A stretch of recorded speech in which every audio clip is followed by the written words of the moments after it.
Alors la piste, elle était prête déjà durant le week-end homme. On était vraiment sur du peaufinage, sur la sécurité, mettre en place les derniers filets. Mais je crois qu'on a eu aussi en parallèle, alors c'est toujours un double challenge pour nous sur le critérium grand format, hommes et femmes.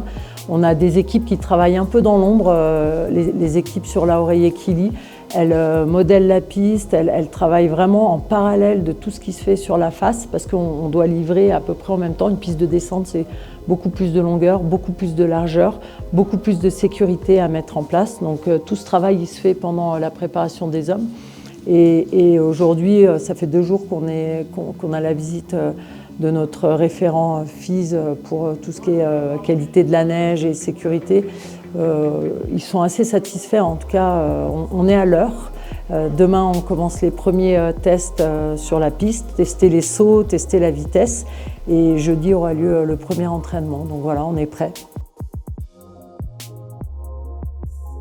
Le testing, ce sera des ouvreurs, donc ils sont prévus sur toute la semaine. Ils viennent un jour avant, on fait un passage. Ça permet de donner une impression à tous les entraîneurs qui seront présents de la vitesse et de l'appréciation des sauts surtout. C'est important, ça nous permettra, nous, de faire les derniers réglages. S'il faut ajuster un saut, raboter ou modifier des choses sur la piste, on aura encore le temps de le faire avant jeudi.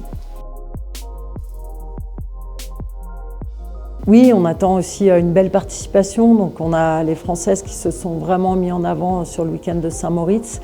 Romane Miradoli avec sa seconde place, Laura Gaucher, notre voisine Tignard qui a terminé 5e également.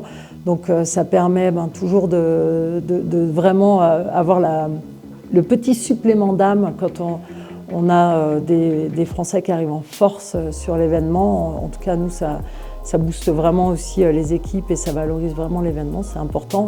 On est là aussi pour livrer le meilleur de nous-mêmes pour les athlètes, mais on a ce petit côté chauvin. Si c'est des Français qui gagnent, tant mieux. Et puis on est aussi hyper honorés de recevoir Lynn Sevon qui va revenir presque sur ses terres, parce que Val d'Isère, elle a gagné 7 fois à Val d'Isère. Et là, elle a démontré en gagnant à Saint-Moritz qu'elle était en excellente forme.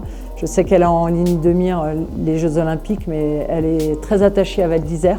Au lot qu'on mettra pour la descente, qui est un petit veau, qui est la marque de fabrique locale de notre Haute-Tarentaise. Donc voilà, je pense que ça va être un beau combat. On espère. Alors ce sera le début des vacances.